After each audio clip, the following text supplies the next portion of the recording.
Hi friends, ഇന്ന് ഞാൻ ഉണ്ടാക്കാൻ പോകുന്നത് ഒരു ഡ്രൈ സ്നാക്കായ പെട്ടിയപ്പമാണ്. അത് വളരെ ഈസി ആയിട്ട് ഉണ്ടാക്കാൻ പറ്റുന്ന സ്നാക്കാണ്. മാത്രമല്ല നിങ്ങൾക്ക് സ്റ്റോർ ചെയ്തിട്ട് കുറേ ദിവസങ്ങളോളം യൂസ് ചെയ്യാവുന്നതാണ്. അപ്പം ഇതുണ്ടാക്കാനായി എന്തൊക്കെയാണ് ഇൻഗ്രീഡിയൻസ് ആവശ്യമെന്ന് നോക്കാം. മുട്ട 2 മുട്ട എടുത്തിട്ടുണ്ട്. പിന്നെ മൈദ 2 കപ്പ്, റവ 1/2 കപ്പ്, ഉപ്പ് ആവശ്യത്തിന്, ഗീ, ഏലക്കായ്പ്പൊടി, പഞ്ചസാര, കുക്കിംഗ് ഓയിൽ. അപ്പോൾ ഇതൊക്കെയാണ് ആവശ്യമുള്ളത്. ഇനി നമുക്ക് ഇത് കുഴച്ചെടുക്കണം. ഒരു ചപ്പാത്തിൻ്റെ മാവെല്ലാം പോലെ കുഴച്ചെടുക്കണം. അപ്പോൾ അത് ഉണ്ടാക്കാനായി നമുക്ക് ഒരു പാത്രം എടുക്കാം.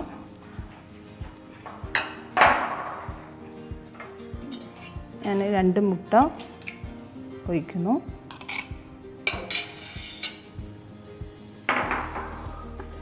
ഇതിലേക്ക് ഒരു 7 ടേബിൾ സ്പൂൺ പഞ്ചസാര ഇടുന്നുണ്ട്. പഞ്ചസാര നിങ്ങൾക്ക് ആവശ്യത്തിനനുസരിച്ച് ഇടാവുന്നതാണ്. നിങ്ങൾക്ക് ഷുഗർ അധികം പറ്റില്ലെങ്കിൽ കുറക്കാം. കൂടുതൽ വേണമെങ്കിൽ കുറച്ചും കൂടി ആഡ് ചെയ്യാവുന്നതാണ്. പിന്നെ അതോടൊപ്പം തന്നെ 2 ഏലക്ക,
മൈദയാണ് ഞാൻ യൂസ് ചെയ്തിട്ടുള്ളത്.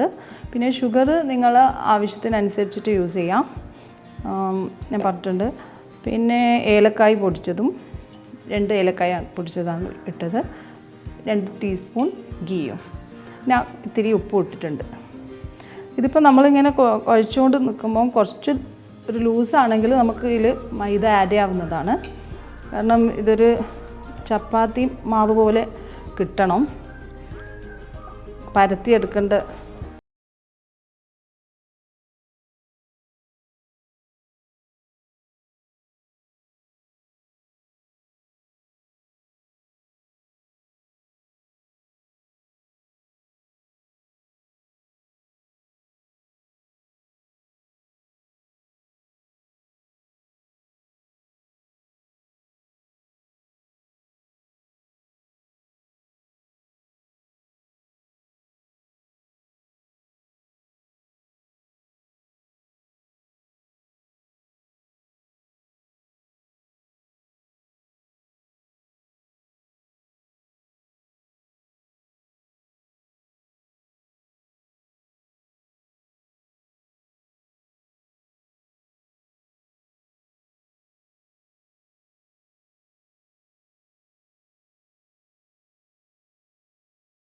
കട്ടിയിൽ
ഒന്ന് ചൂടായിക്കോട്ടെ. നമുക്കിതിലേക്ക് ഓയിൽ ഒഴിച്ച് കൊടുക്കാം.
കോരിയെടുക്കാം.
ഇതിപ്പോൾ ഞാൻ ലോ ഫ്ലെയിമിലാണ് വെച്ചിട്ടുള്ളത്, കാരണം ഓൾറെഡി നമ്മൾ കുക്ക് ചെയ്തത് കാരണം ഓയിൽ നല്ല ചൂടുണ്ട്. എല്ലാം ഒന്ന് ഇട്ട് കഴിഞ്ഞിട്ട് നമുക്കൊന്ന് ഫ്ലെയിം കൂട്ടി കൊടുക്കാം.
ഓക്കെ, നമ്മുടെ പെട്ടിയപ്പം റെഡി ആയിട്ടുണ്ട്. അപ്പം വളരെ ഈസിയായി ഉണ്ടാക്കാൻ പറ്റുന്ന ഒരു സ്നാക്കാണ്. മാത്രമല്ല വളരെ കുറച്ച് ഇൻഗ്രീഡിയൻസേ ഇതിന് ആവശ്യമുള്ളൂ. ഡ്രൈ സ്നാക്ക് ആയത് കാരണം നിങ്ങൾക്ക് കുറച്ച് ദിവസത്തോളം ഇത് വെച്ച് യൂസ് ചെയ്യാവുന്നതാണ്. അപ്പോൾ എല്ലാവരും ട്രൈ ചെയ്ത് നോക്കുക. നമ്മുടെ ഇന്നത്തെ ടൈം കഴിഞ്ഞു. We can meet in our next episode with an amazing dish. Thank you.